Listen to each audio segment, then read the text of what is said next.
This is the last in the series on the Escort, and it's called The Table. I'm picky about where I sit at a restaurant, and we've talked about that.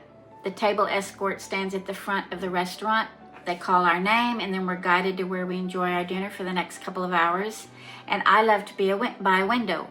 I'd rather not be in the center of the room where we're surrounded by noise, and I also like booths, if there is one. And if the weather's great, then dining al fresco is my choice. But there are times when the seating I want is not available, or the people that I'm with don't want to sit outside, and we end up sitting where the escort takes us, and that's it. So I then have this choice to either enjoy my dinner or not. I was thinking about how we're escorted to a table at a restaurant, and then I recalled two tables in the Bible. Psalm 23 is the most familiar. It's the table he prepares in the midst of our enemies. Who would want to be escorted to that table? Think about a scenario at a restaurant in real life, and we're seated by all the things that cause us angst. Enemies of hot weather, where we have to fan all the time. Enemies of flies and gnats. No way would we sit there. We'd get up and leave. Enemies of darkness, where we can't see how we're eating or what we're eating. How awful. And yet the shepherd prepares us a table right in the middle of our enemies.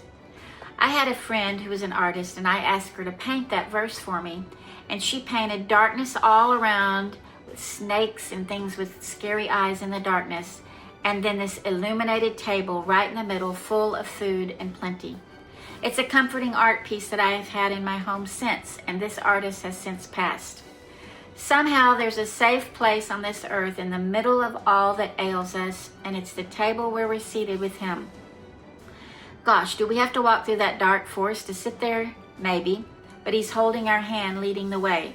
How do we keep our eyes averted from the darkness and on the beautiful table? Well, we gaze in the eyes of our escort and hang on his every word while we're taking our bites. And what about the fear of those lurking predators swooping down and taking everything off the table?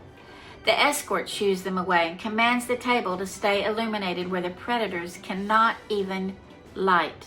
That's the table where we're seated while we live on this earth. He said there would be trouble, but not to fear, because he had overcome the world. And yes, there's a lot to fear in the darkness, and even the sounds that come from those voices that whisper in our ears can be like table noise in a crowded restaurant. But unlike the table escort at a restaurant, our table guide, our shepherd, has this voice that we recognize above the din when we listen, and it drowns out the noise of the darkness. But what about the second table that I mentioned and the escort to that one? Well, in Revelation 3:20 it says, "Look, I stand at the door and knock. If you hear my voice and open the door, I'll come in and share a meal together as friends." This time, the table mentioned is the table in our hearts, and the escort is knocking and asking us to come in and to dine with us.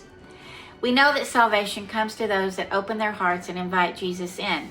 But after our time's over on the earth, there's another table we're invited to, and it's called a wedding feast.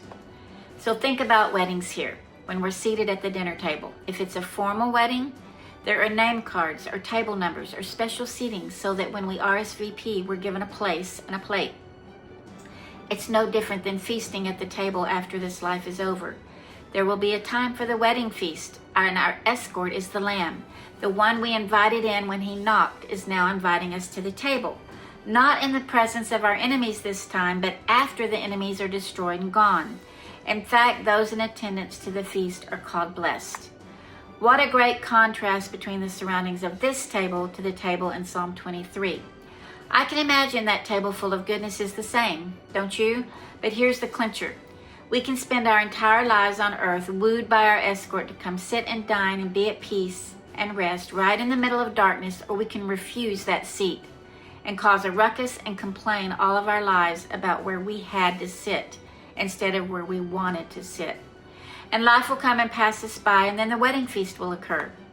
Imagine our surprise when we see the same table piled high, the same shepherd at the table, but this time the darkness is no more. It's the same table we're called to enjoy now as we will then. The only difference is that we'll then be transformed, and we won't be called out to by whispers and taunts, but rather there will be praise and honor all around.